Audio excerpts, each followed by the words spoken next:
Gangster Sharad Mohol याचा गोळ्या झाडून खून करणारा साहिल पोळेकर सह त्याला मदत करणाऱ्या 8 जणांना अटक करण्यात आली आहे।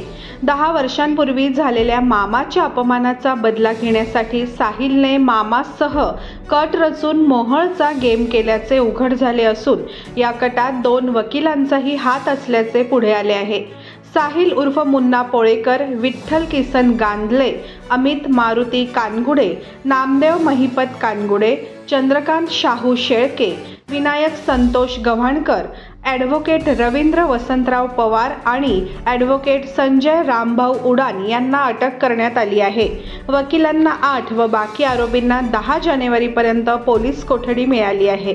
घटनेची माहिती मिळताच शहर गुन्हे शाखा अलर्ट झाली। आरोपी एका स्विफ्ट गाडीतून कोल्हापूरच्या दिशेने जात असल्याचे समजताच पोलिसांनी पाठलाग करून त्यांना ताब्यात घेतले। 8 आरोपींकडून 3 पिस्तूल, 3 मॅगझीन, 5 जिवंत काडतुसे, 8 मोबाईल आणि गाडी असा 22,39,000 रुपयांचा माल जप्त करण्यात आला आहे।